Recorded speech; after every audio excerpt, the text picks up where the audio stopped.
Today's webinar is brought to you by Human eSources. Human eSources is a worldwide leader in the development and provision of online personal assessments, student success, and education and career development programs. We also have a free resume service that you can learn more about at humanesources.com. And we're very fortunate to have Dr. Freilich with us here today to talk about empowering students' mental and physical health. Dr. Marcia Freilich has taught college success courses for 45 years and is a frequent presenter at conferences related to student success. She's the author of College and Career Success line of textbooks. Her college success program in the San Diego area received many awards from students and faculty and was designated an exemplary program by the California Community Colleges Board of Governors. Research on the program outcomes has shown a 28% increase in retention and an 80% success rate for students enrolled in her program. Today's topic is based on the newest chapter of the 10th edition of College and Career Success. And I'd like to welcome Marcia to today's call.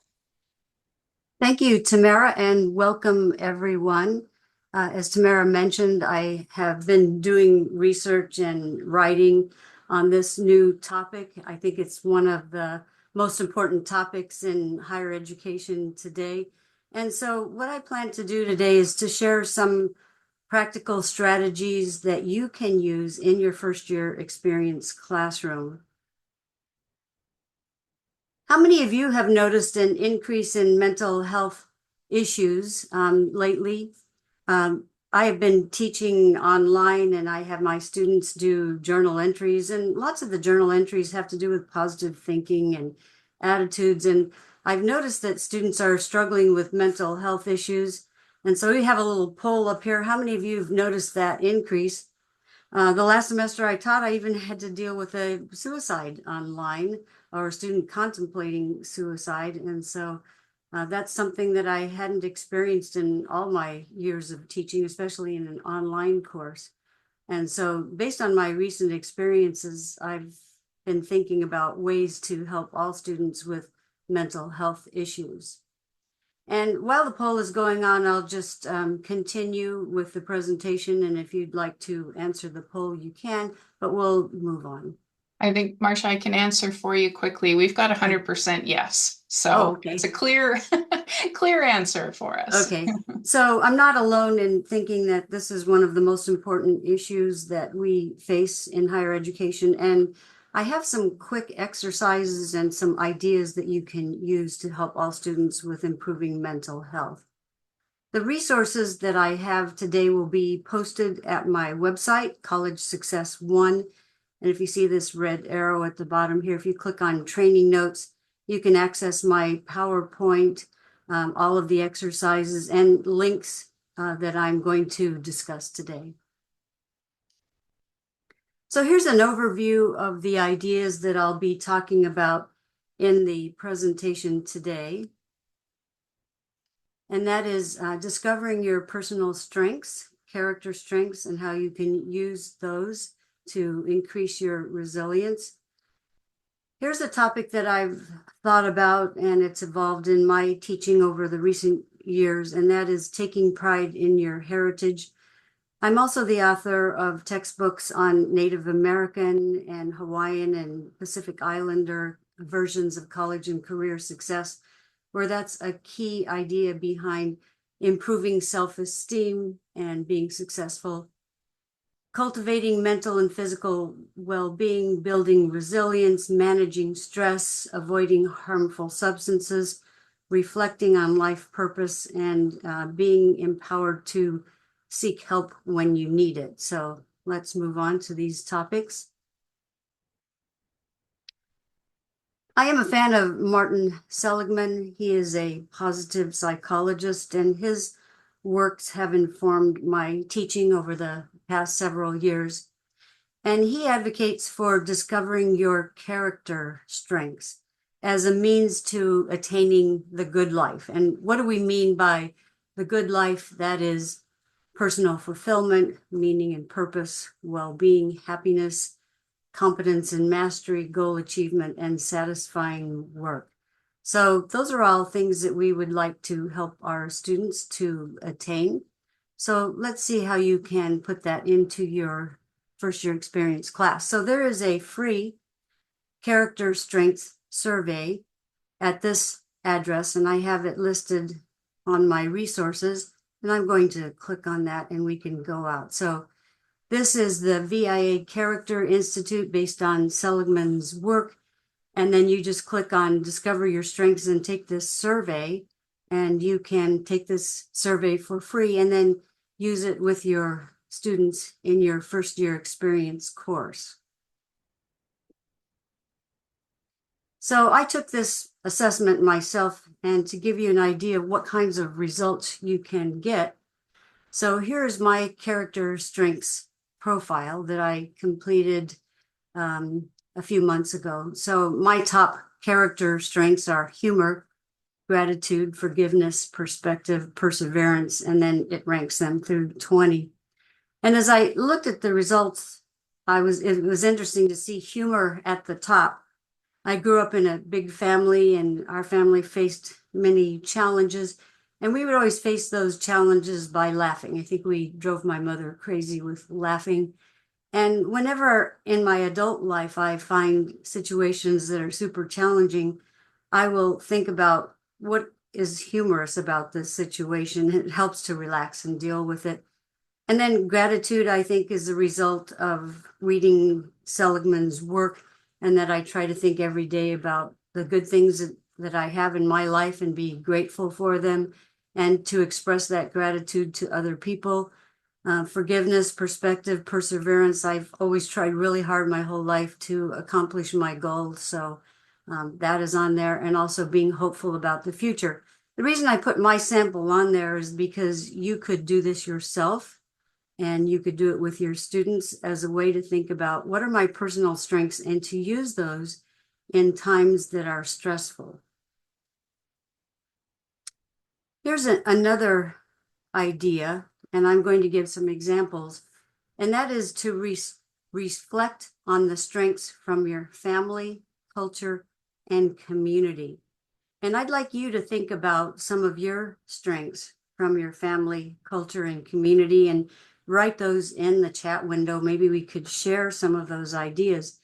And while you're thinking about it, I'll share some strengths from my family, culture, and community. So some strengths from my family. My mother was a strong and independent woman. She taught me to be a strong and independent woman. Whenever I face situations, I often think about my mother and how she really let nothing phase her. And she was a woman who grew up in the 50s, and that was something unusual then. Also, my father was from New Mexico. He spoke Spanish as his first language. And so he taught me to speak Spanish when I was a child. I actually was interested in that because we lived in northern New Mexico. Most of the students in my school spoke Spanish, and I had to learn it for self-defense, actually, so that I could speak with other kids in my neighborhood.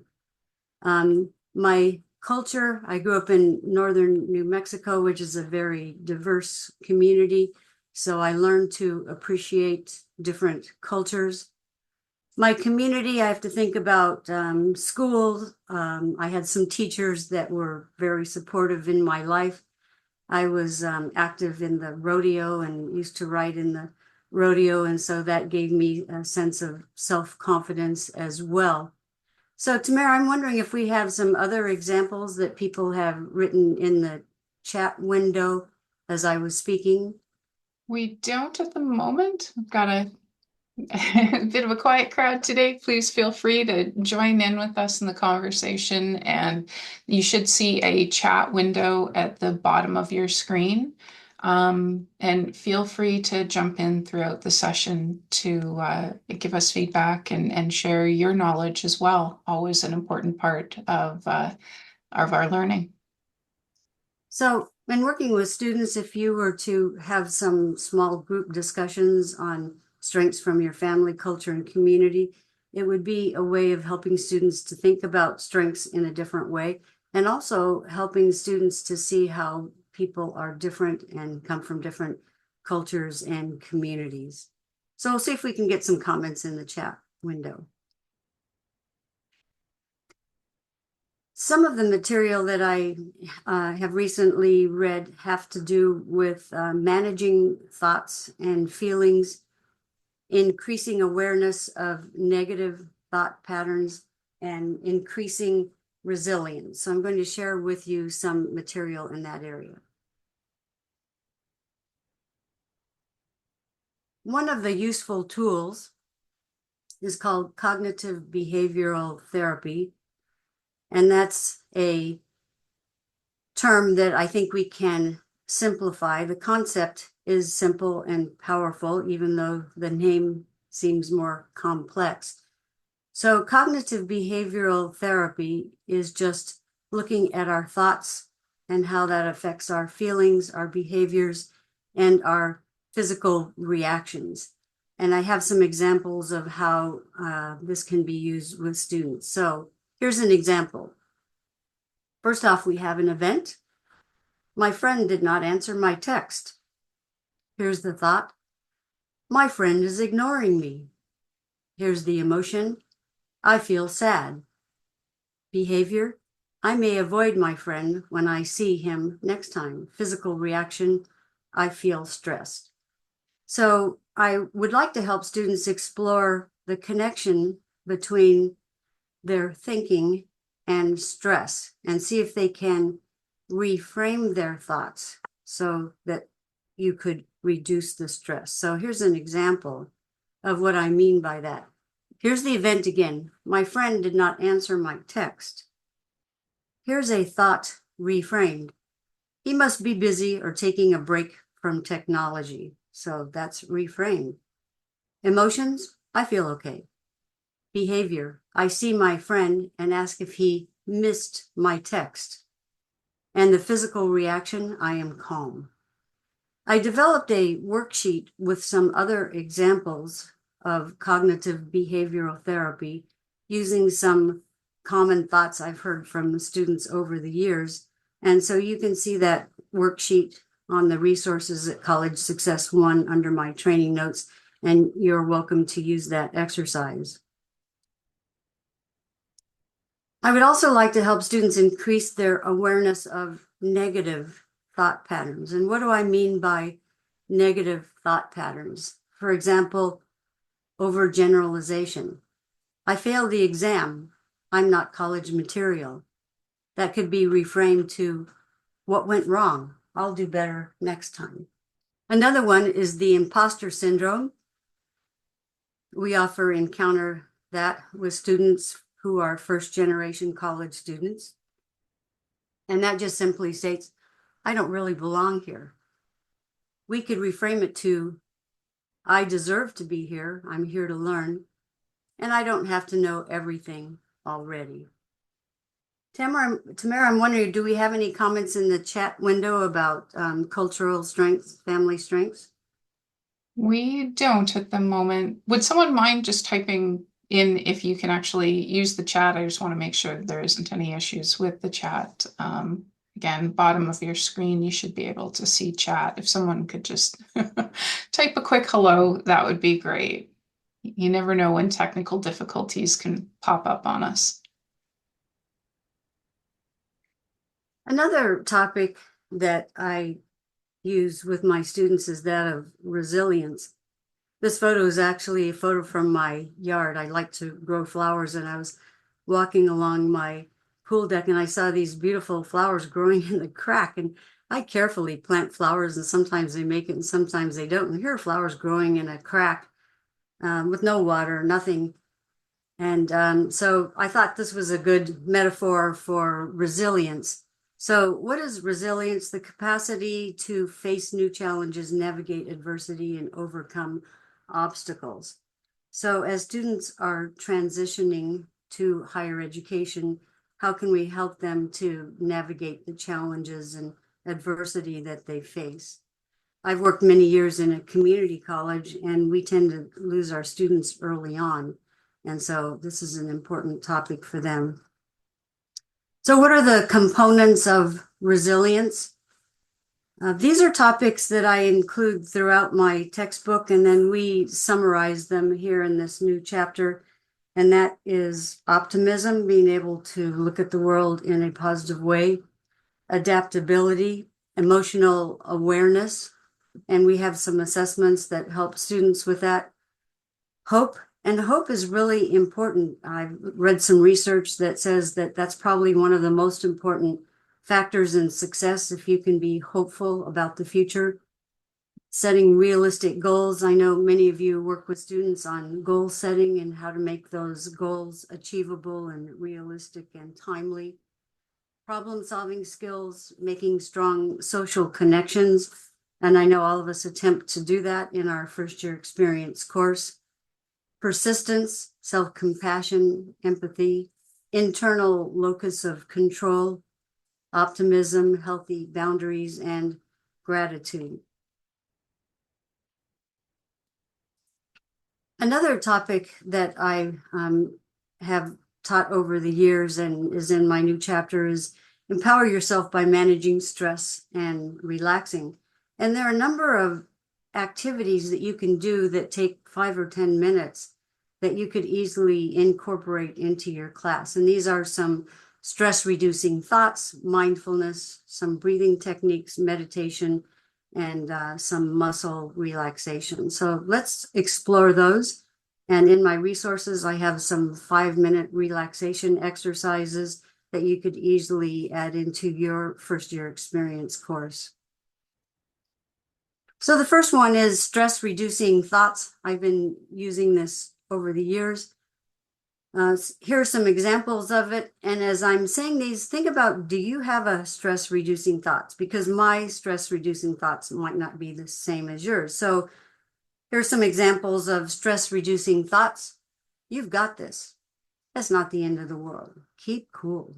It's no big deal. Relax. Life's too short to let this bother me. That's their problem. My best friend says, life's like that.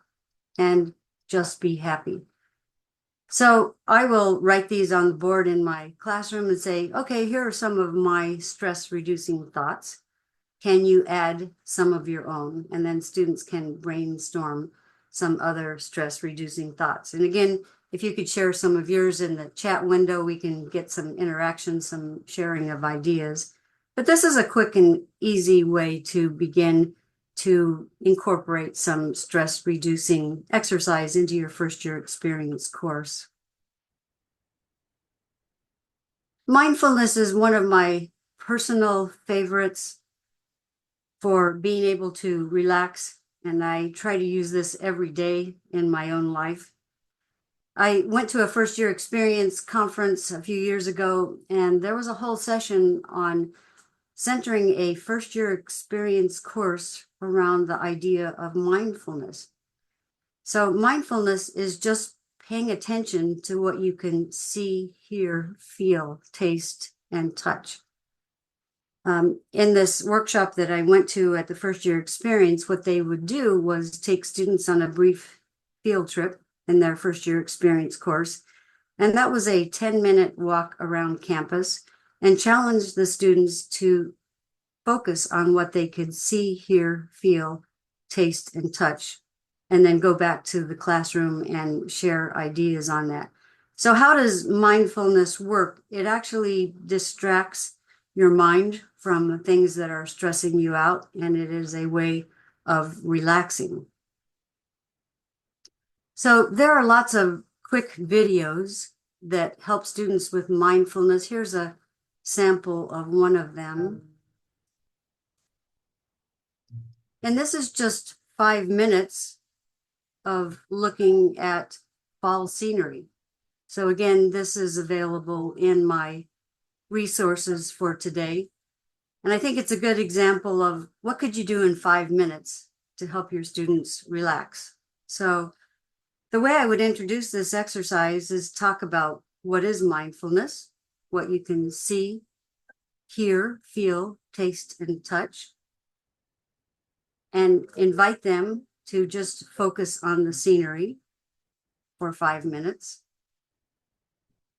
I often tell students when you are in a beautiful place, like this one, to make a mental photograph in your own mind and try to imagine all the details.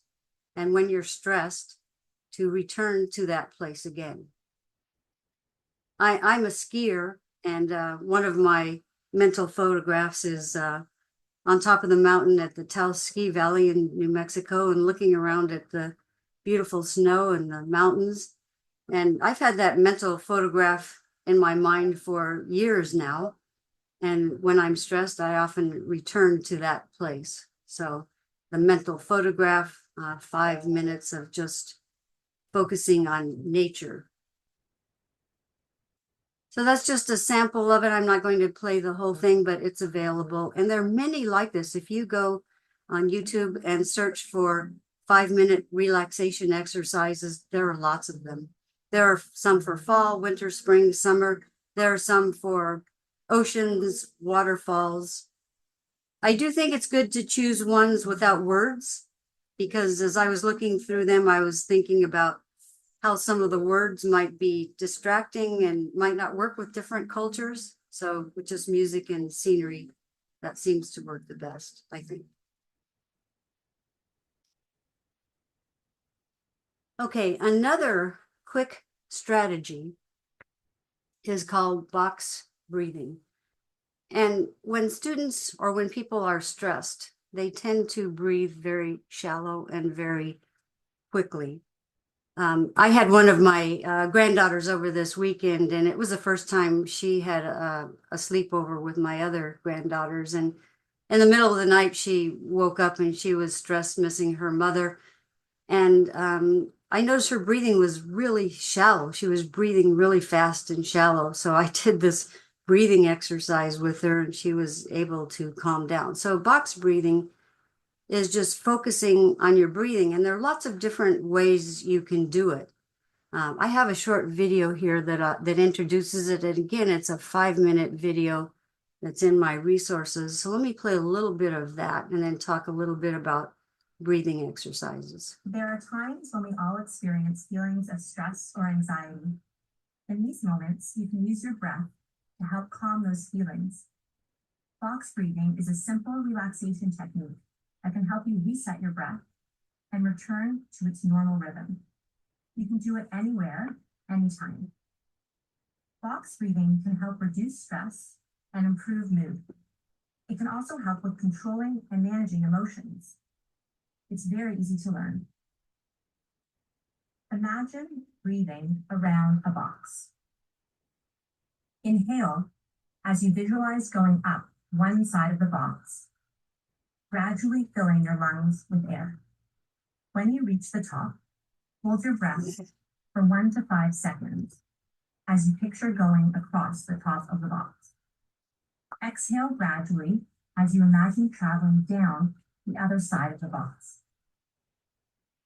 Pause again for 1 to 5 seconds as you go along the bottom of the box.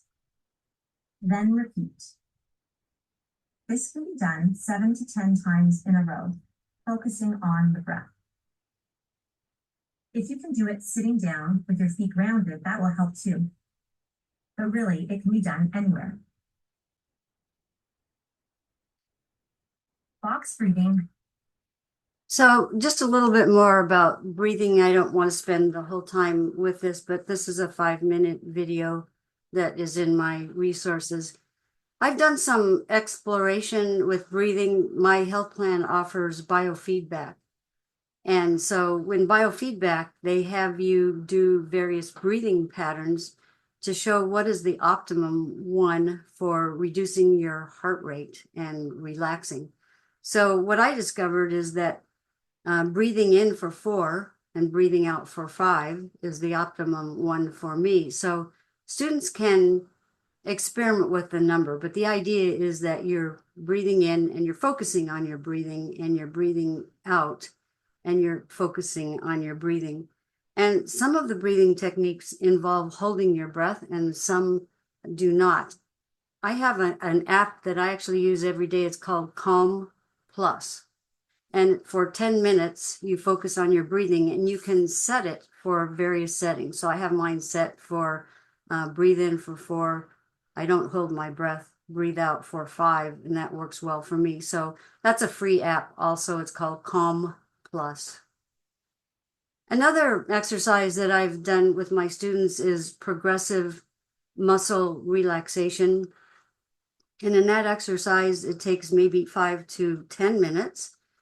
And you have your students sit in their chairs in the classroom, take a few deep breaths, uncross your feet, uncross your hands, put your hands in your lap, and then you practice tensing and relaxing various muscles. For example, I ask students to raise their shoulders up to their ears, hold it, and relax. Put your shoulders back, hold it for 5 seconds, and relax. And so there is a video that leads students through this. You could probably see the video once and then do this with your students. And again, this is in my training notes for today. I used to use this progressive muscle relaxation before finals or before midterms to help students to relax and do their best on the exams. So that's one I highly recommend. It's easy to do. Another topic that I discuss with students is social media and stress. What is the role today that social media plays on increasing stress? So one of the ways I think it does that is that it takes up a lot of our time. And so students don't have time to get their work done or to do other things or to work on accomplishing their goals because it just eats up your time. The other harm I think there is that of social comparison. So there are always people online who are smarter, more beautiful, more inventive than we are. And so when we compare, then that causes stress. I noticed my granddaughters that are 13 and 14, they spend a lot of time on social media. And so I had a talk with them and I said, you know, the people on there, the women on there, they're using filters so that they look a whole lot more beautiful than they really are. And I was surprised. They said, yes, we know that. But I think it's still worth mentioning. But I think it's useful to have this discussion with students. It also impacts whether students get enough sleep, and that's another thing that impacts our well-being. So I encourage students to empower themselves by focusing on wellness. Whoops.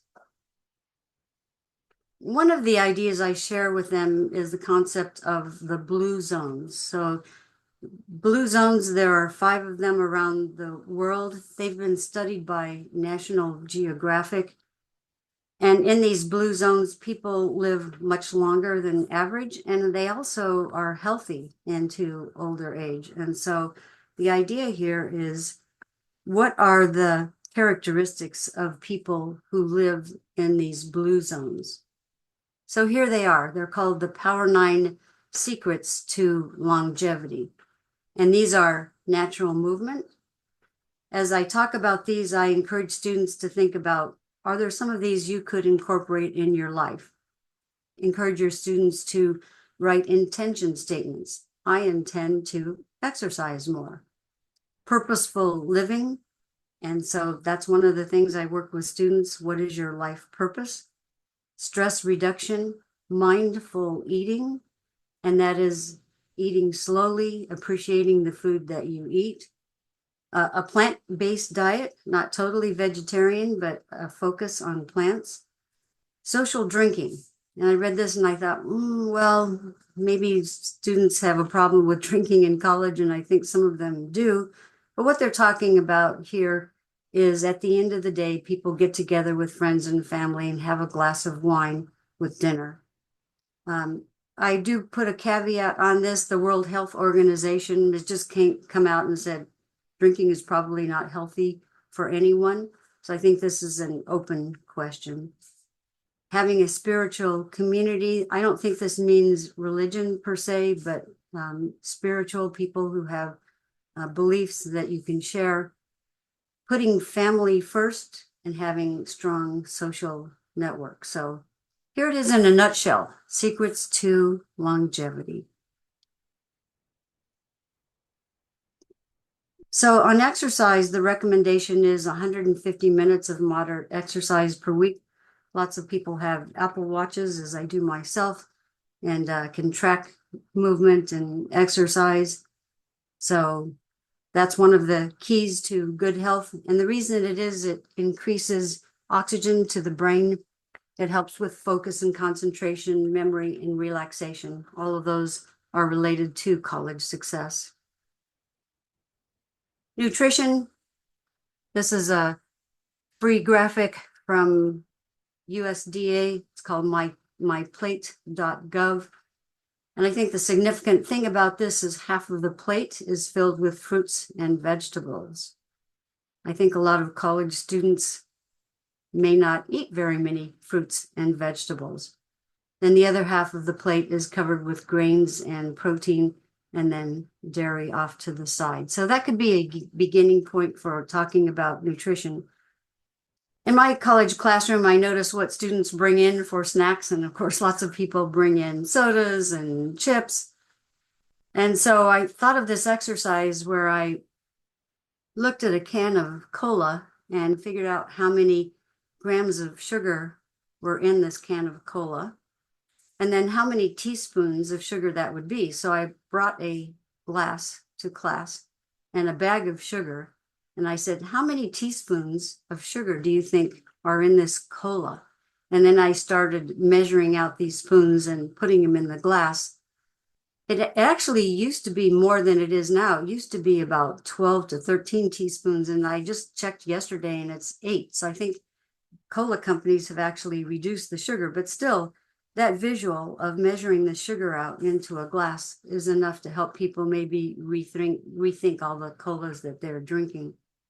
Another quick exercise I used to do, I think it's important to start the day off with a good breakfast. It helps to fuel the body, get ready for learning. So I would ask the students, what would you think is a good breakfast for a 4-year-old child?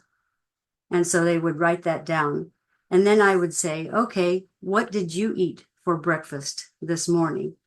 And lots of students would say, well, I didn't eat breakfast, or I had a soda and some chips. Or so I think that helps to raise the awareness on nutrition. I'm also an advocate of getting enough sleep. And there's some interesting research on the benefits of sleep.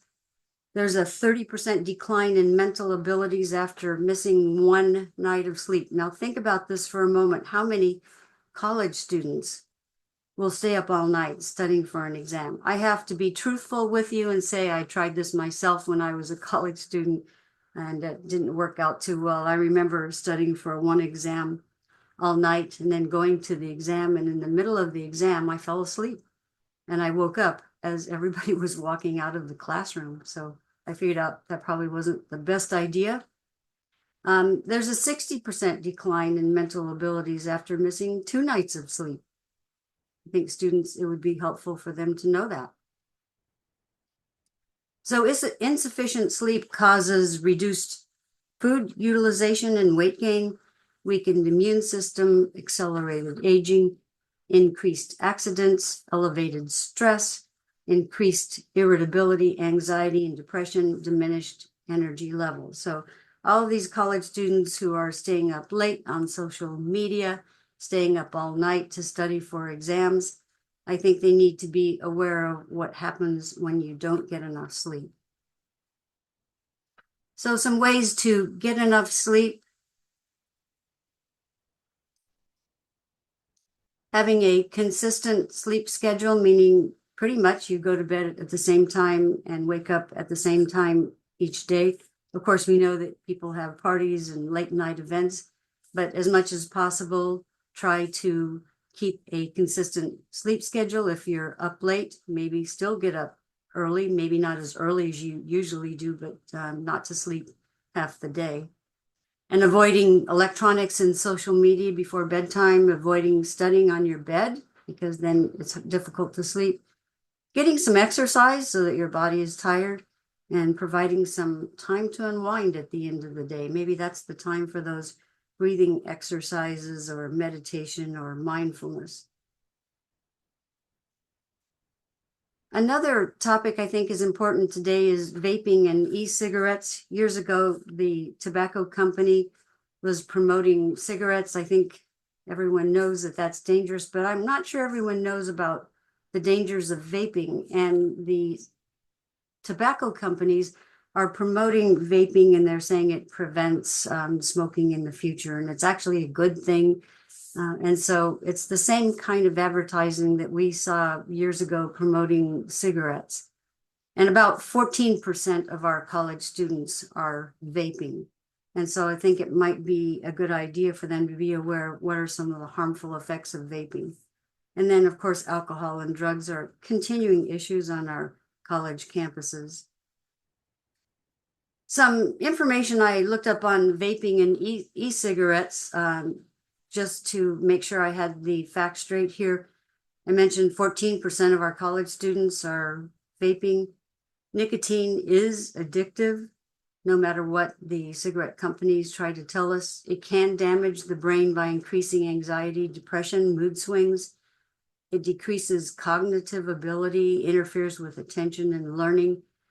It increases the risk of stroke, lung cancer, and heart disease at an early age. Some of our students are vaping marijuana, and that can lead to all kinds of problems if it's overdone.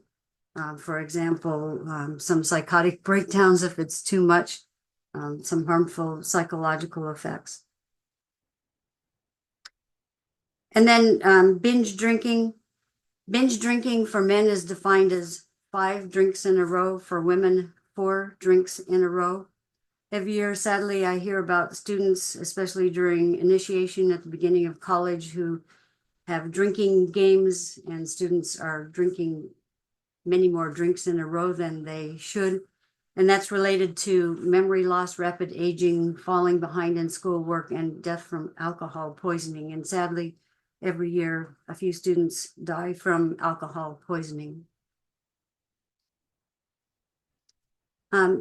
To sum all of this up, I have students reflect on their life purpose. I think this helps to improve motivation. Also, I think it helps to increase our mental health and our well-being. And in my course, I help students to understand their personal strengths. We have some assessments that cover personality, multiple intelligences, skills, and learning. And I have some information about those on my resources if you'd like to take a look. But I have them summarize their personal strengths, their multiple intelligences, their values, and then ask, what's the desired result? So here's a sample statement. I will use my strengths in math and science to become an environmental engineer to make the world a better place for the inhabitants of the earth. That was a statement that one of my students wrote as a result of this exercise. I do have a worksheet on reflecting on life purpose, which is in my training notes, so you could use that with students. And then lastly, empower yourself by finding the help that you need. I know that many faculty in first-year experience classes focus on resources the first week of class, being able to locate these services and use them. Sometimes they will do brief presentations where they have to go take photos of these places with their cell phones or do a scavenger hunt. So whatever you can do to help students to know about resources and encourage them to use them. I often had guest speakers from counseling and financial aid. And by the way, my background is in counseling. I worked as a counselor in community college for 33 years, so have worked extensively in practical aspects of mental health. Okay, at this point, I wonder if there's any questions for discussion. Again, you can find resources at collegesuccess1.com. I hope there are some ideas that you can implement in your first year experience courses. If you have academic questions about any of the topics I've discussed today, I like discussing these with faculty, and you can reach me at Marcia@marciafreilich.com. So feel free to ask questions about any of these exercises. If you'd like a free guest access to College and Career Success, it is available in print or interactive version online. So here's a name of a person, Carla Lundman, who could send you free access, a demo of the career assessments if you're interested.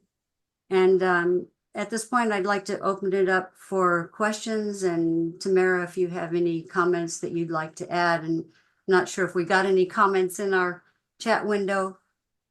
We did have a little bit of a technical difficulty. Someone pointed that out to me. Thank you very much. But I'm hoping that it should be all fixed now, and hopefully the chat is now enabled for everybody. If you have any questions, you can either use the Q&A button at the bottom of your screen or the chat, and both should work to ask your questions. Absolutely. So we'll give people a couple minutes. As I was looking at and listening to your presentation, Dr. Freilich, I was wondering, is there one thing that stood out to you? This is a new chapter in your 10th edition of College and Career Success. Was there, if you could share with all students, like one fact that you think they might not know from your research, is there something you can think of that stands out to you?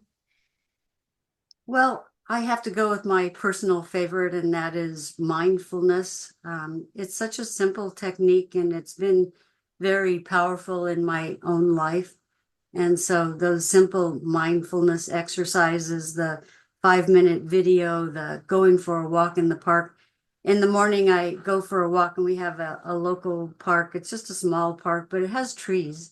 And in Southern California, that's something wonderful to see trees, because we have lots of palm trees and not many other kinds of trees. So I walk to this small park, and I look around at the trees, and I breathe in the fresh air, and I look off into the canyon, and there are lots of birds in the park. And so I listen to Nice. the birds, and I do some stretches there.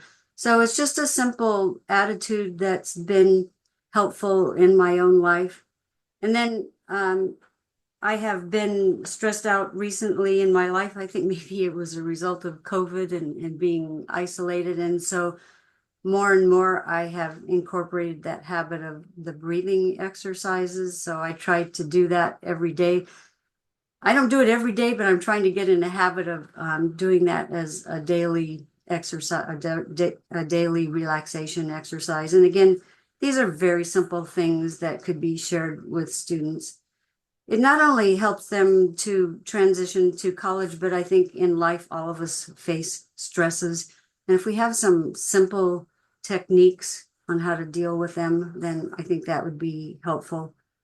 I know you asked for one, but another pops in my mind too, and that is the idea of being aware of your thoughts and how they create stress, and maybe reframing those thoughts. So increasing awareness in that area. Those are key ideas that I think would be helpful to students. I think those are great. And another thing for students too, who are often, especially cost conscious, is none of those things have to cost a dime. That's So there's something that can be done, at whenever they can, kind of thing. So that's great. Thank you. And thanks again so much. I hope you have a fantastic day. Thanks for attending, everyone, and have a relaxing day.